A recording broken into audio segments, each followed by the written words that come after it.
This may be the weirdest way I've ever held a tool.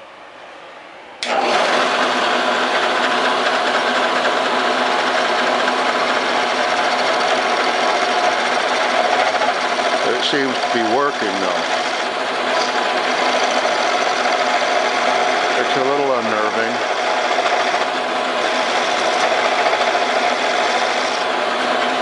Maybe it's not weird at all. It's just weird for me. See what's going on here. I'm not sure you can even see. Let me get the lamp out of the way. Try to drop this down and get you inside there. See, trying to get a shearing going on.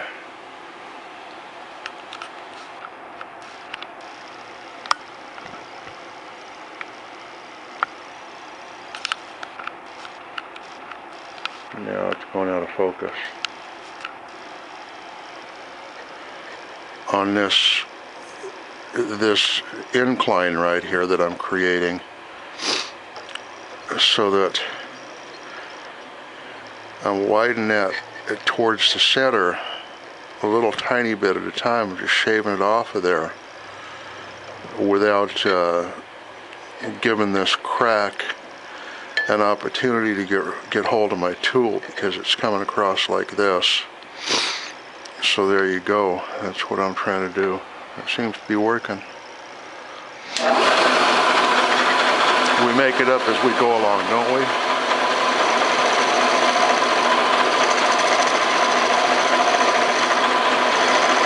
I haven't had a catch yet.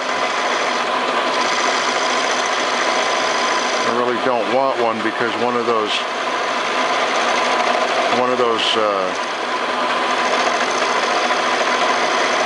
skinny parts up here has actually become quite flexible right here. So if I get a catch going on, I can break that off real easy, and I don't want to do that.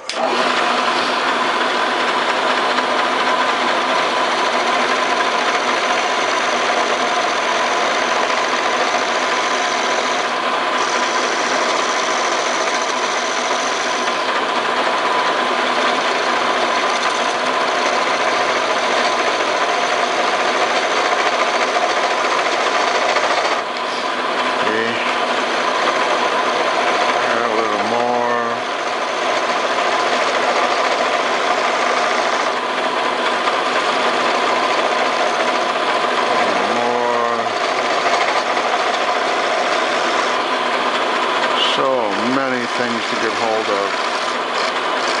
Try to clean up that wall without making it much.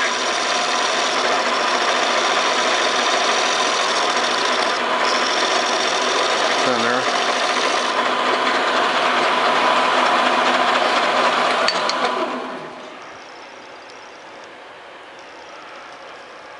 And once I've got a good moat like that, I take this tool, the square nose roughing gouge, I guess they call that, and just carefully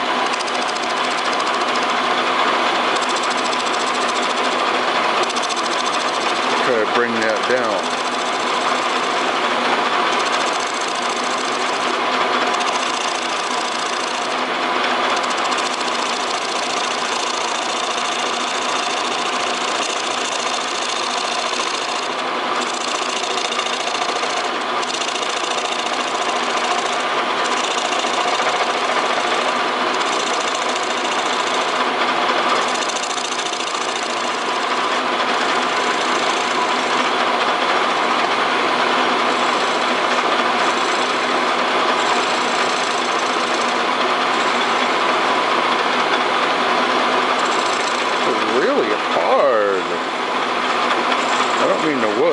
Not hard. What I'm doing here is really hard. I'm surprised I'm doing it.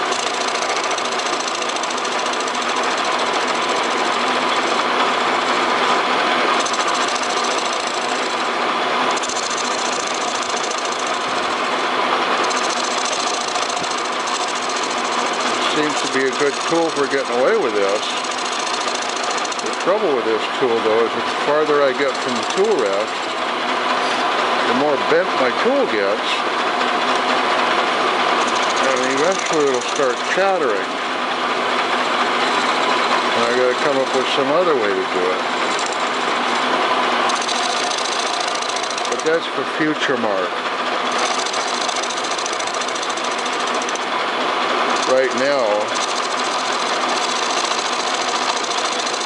I'm just too clever by half to worry about that.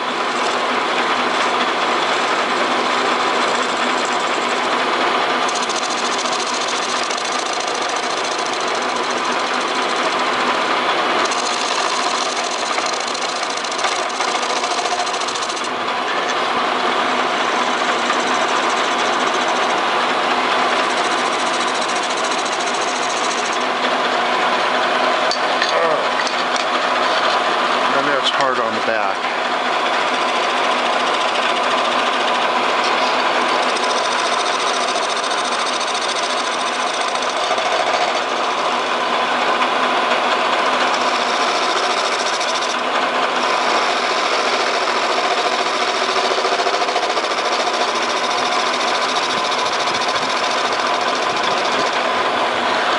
I need to sharpen that up. I've got that down where it's I'm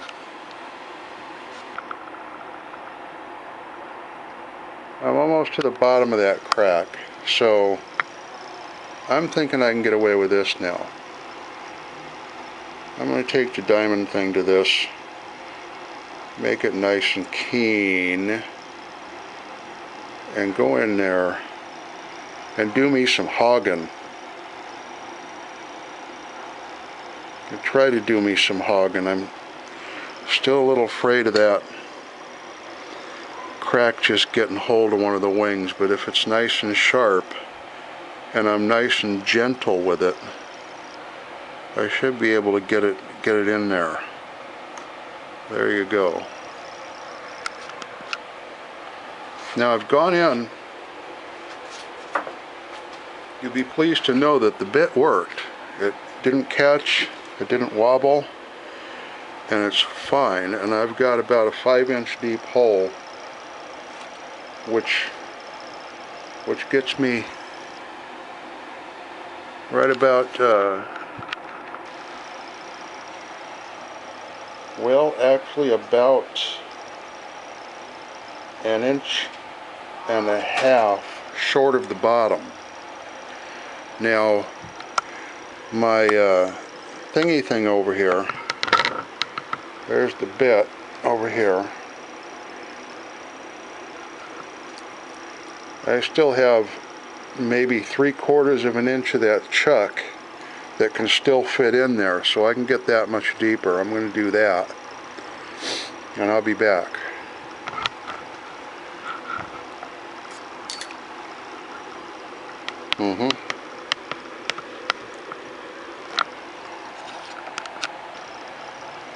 Yeah, baby. I actually got another inch out of it. I was able to get down there where there'll be, assuming I leave a flat bottom on that, about a 3/8 of an inch floor or bottom. I'm still having some ideas about this, about the outer shape. Here's the most wonderful thing, I think. Come over here.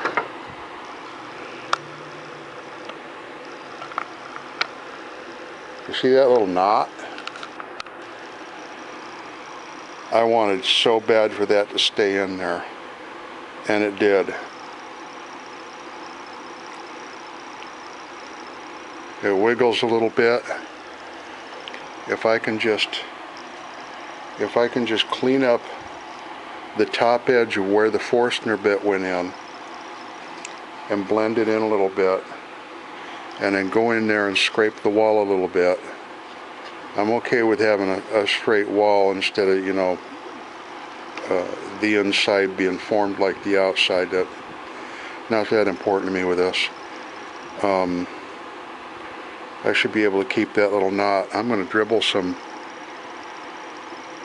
I'm going to dribble some super glue in there before I do anything else, because I really don't want that coming out. That's a focal point. That's a real that's something special, and not hanging in space. Don't you think? Okay, that's good and solid now. See, it didn't move. Didn't move at all. So I can go in here and clean this up. I'm going to adjust the camera so you can watch. Okay, now you're in there. Now you're in there, and I think you can see pretty well. I take my little, you see this this stuff right around here is what I'm interested in. It's just cleaning this up, and for now that's all I want to do. I just want to clean that up and blend it in and make it look good.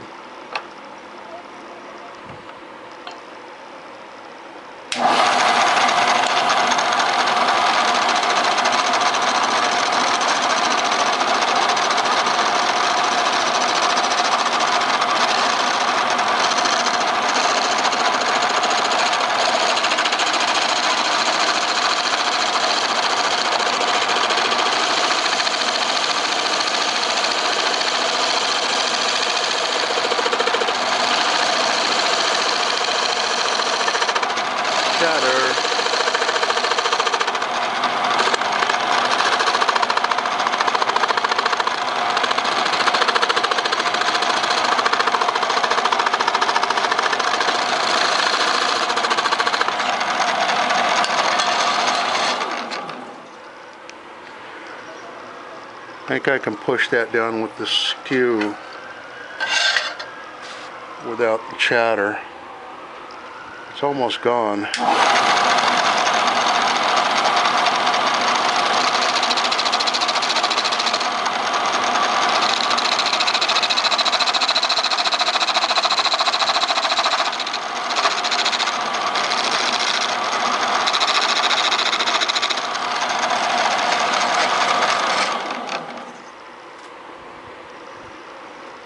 That's better. Now if well,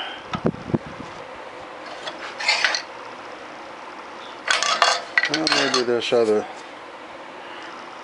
tool will clean that off. That's what I'm after.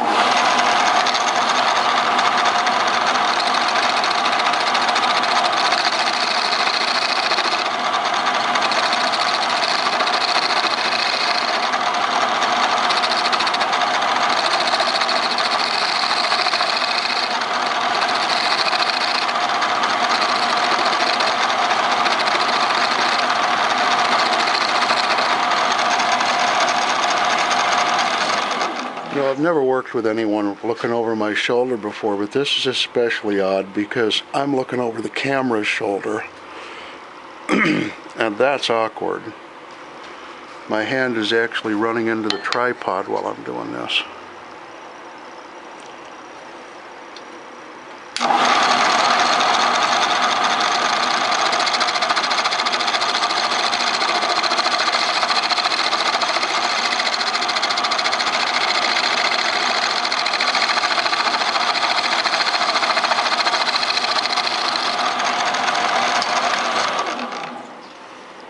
That kind of worked, didn't it?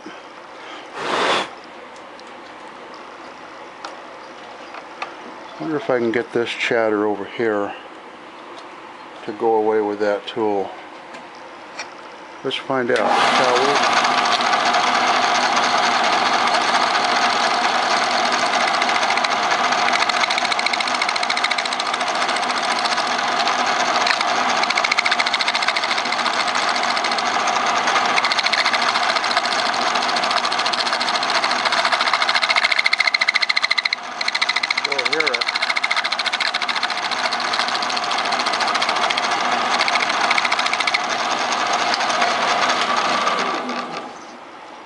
That's the sound that, oh, look at that, it's almost gone. I can sand the rest of it out.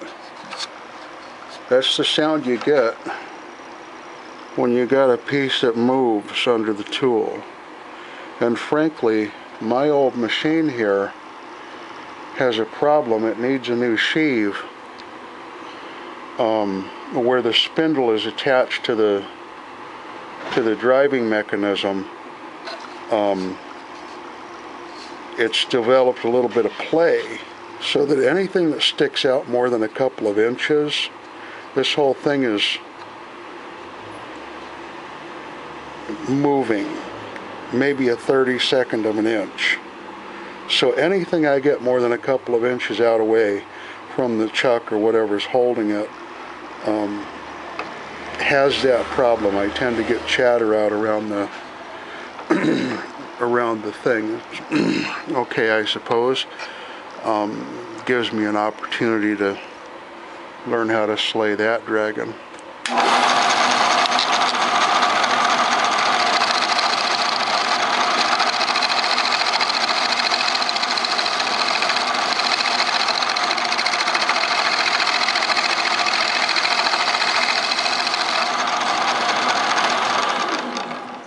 At least until such time as I have sold enough of my pieces, my objects d'art, that I can afford a new sheave.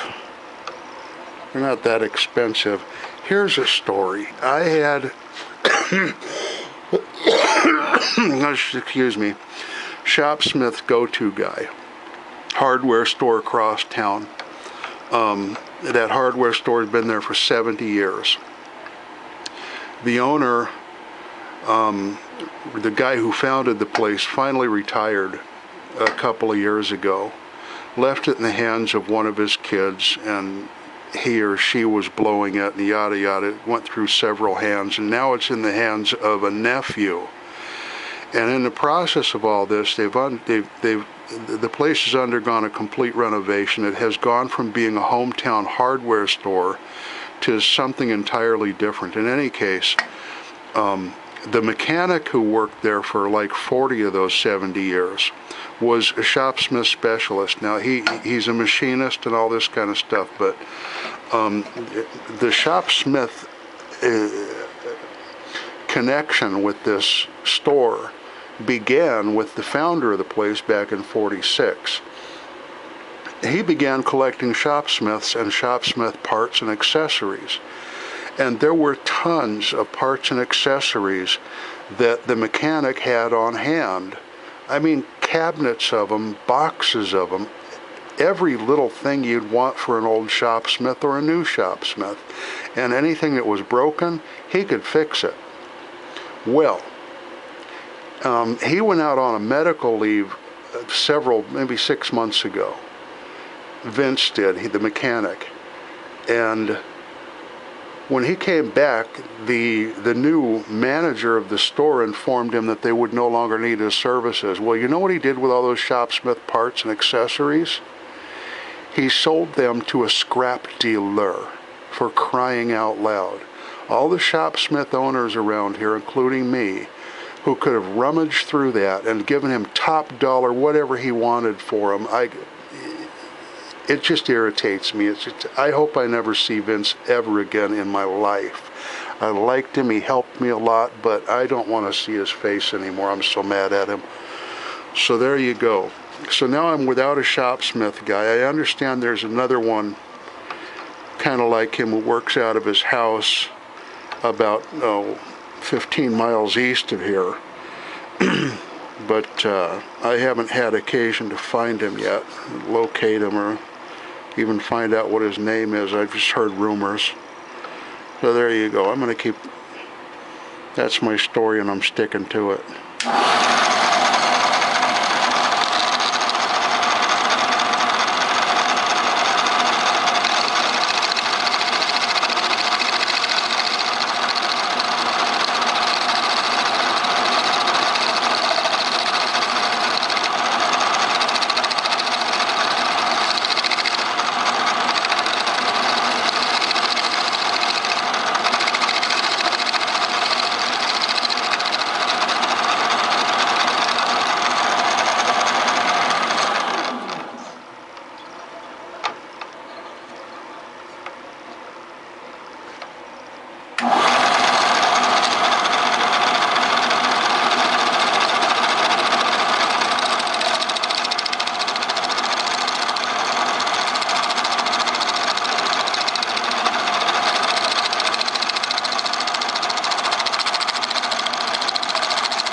Okay, I'm good with that. I'm going to take my Sorby tool and back out and go in there and just clean that wall up. I'm not going to worry about the bottom.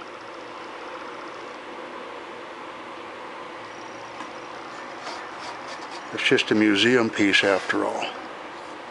Still got a little bit of achiness right here I want to try to get rid of. Oh, kids are on the bus.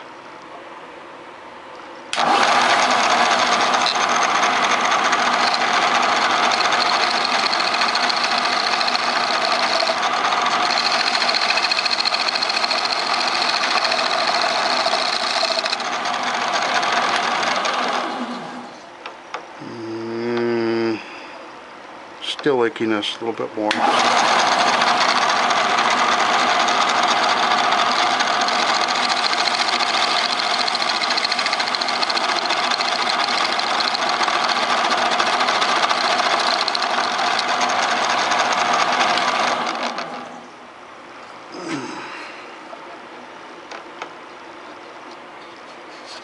Alright, I can sand the rest of that out.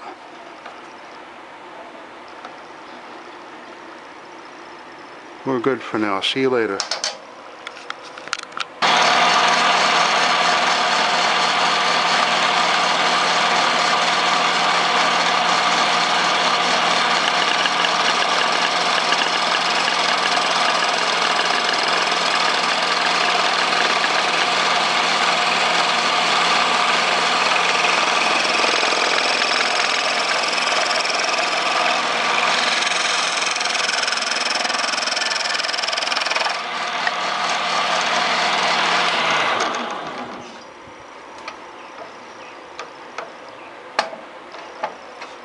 Doing something.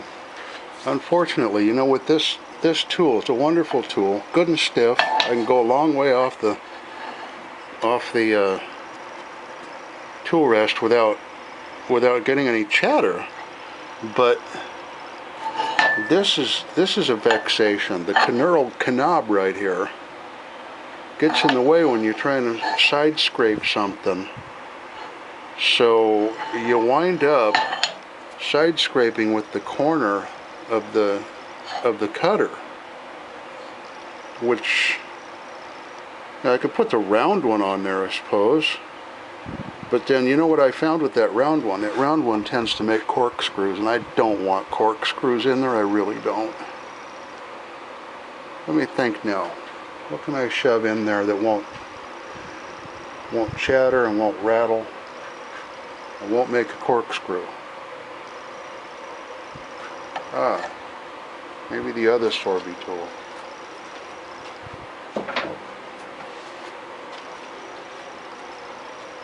Maybe this one, you think?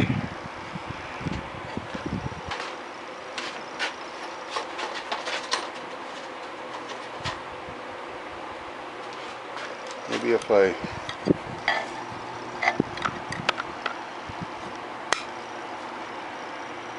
roll that around. Maybe if I roll it all the way around. Nah. Roll it around like this.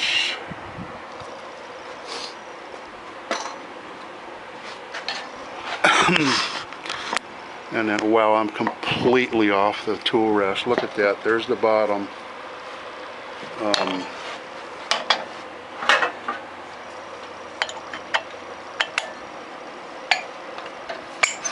Yes, I would like a modern lathe that has quick release things and whatnot. But again,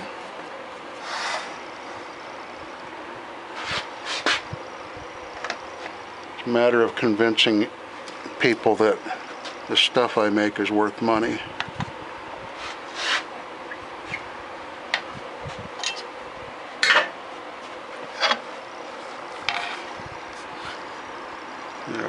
There we go, that should work. Give it a little spin. I did run the tool rest into this last night. That was disappointing.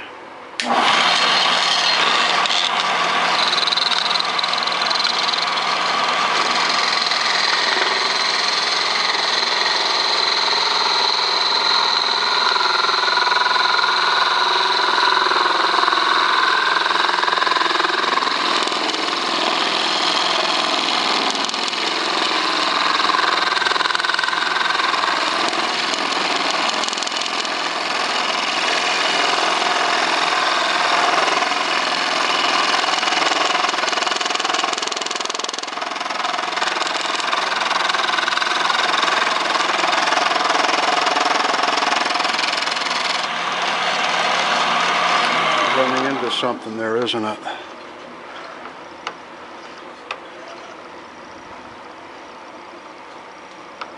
I'm going to give it one more pass and call it good enough.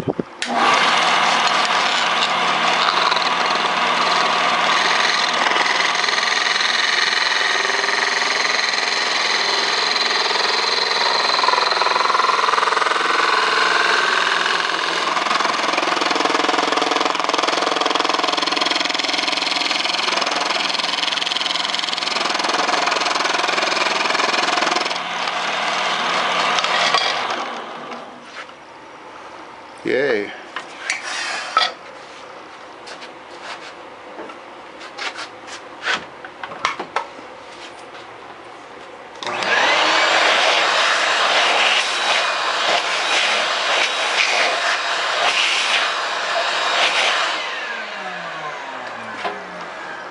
Yeah, I have compressors, but they make too much noise, and the one that's most suited for this, for blowing things out, is it's got a pretty bad leak.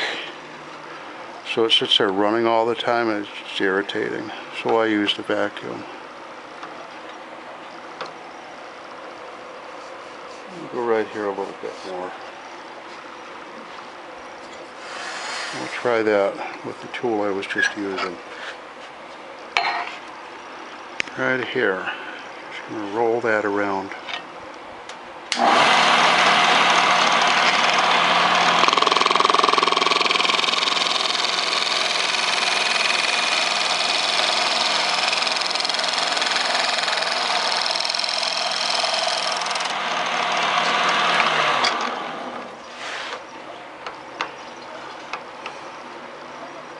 That's a pretty amazing tool once you learn how it's supposed to work. And I'm learning.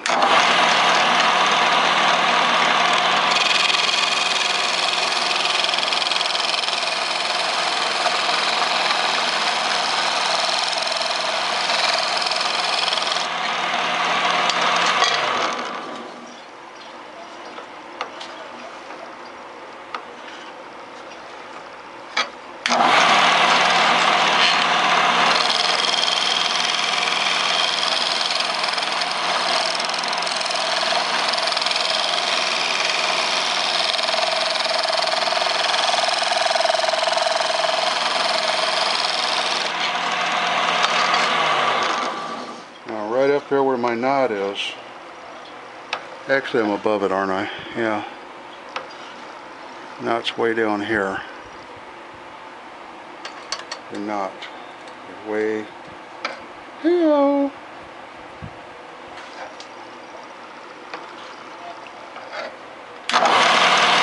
Yes, maybe this will get that.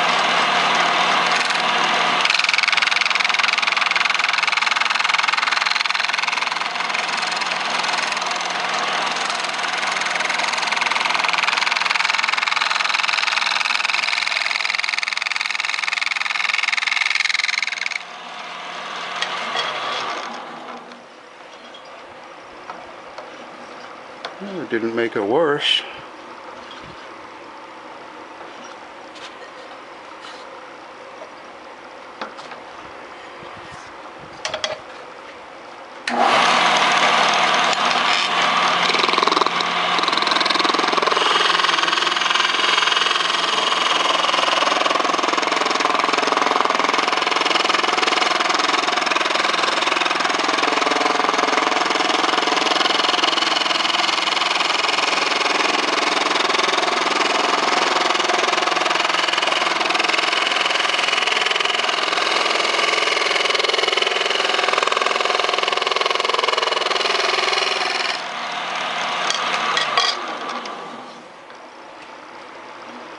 I think we're good. I'm going to make with sandpaper now. See ya.